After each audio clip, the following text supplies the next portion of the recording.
গতকাল রায়গঞ্জে শুটআউটের ঘটনা। শুটআউটে গুলি করে খুন করা হয় এক সরকারি কর্মীকে। দিনেশ সাহা নামে ওই কর্মীকে গুলি করে খুন করা হয়। দোকান থেকে বাড়ি ফিরছিলেন তিনি এবং তখনই তাকে গুলি করে খুন করা হয়। বিক্রমাদিত্য বিশ্বাস আমাদের প্রতিনিধি রয়েছেন আমাদের সঙ্গে সরাসরি। বিক্রমাদিত্য, গতকালের যে ঘটনা সেই জায়গায় দাঁড়িয়ে সরকারি কর্মীকে গুলি করে খুন, এখনো পর্যন্ত পুলিশ সূত্রে কি জানা যাচ্ছে? কোনো শত্রুতার জেরে কি তাকে খুন করা হয়েছে? দুষ্কৃতীদের কোনো হদিশ পাওয়া গিয়েছে? কি জানতে পারছো?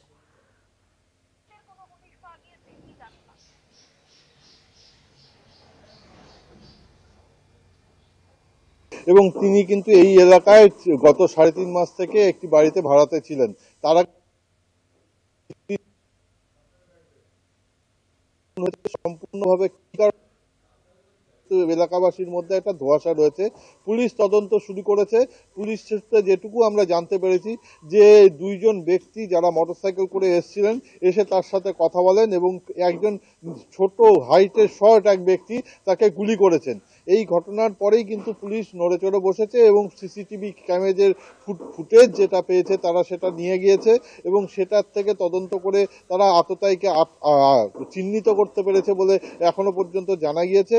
তারা বলছে যে এই পূর্ব পরিচিত কোনো ব্যক্তি যে কিন্তু এই খুনের সাথে যুক্ত এবং টোটালটাই তাদের ব্যক্তিগত ব্যাপার, সম্পূর্ণ ব্যক্তিগত কারণেই এই খুনটা হয়েছে। তবে কি কারণে এখনো পর্যন্ত তদন্তের স্বার্থে কিন্তু পুলিশ কিছুই জানায়নি।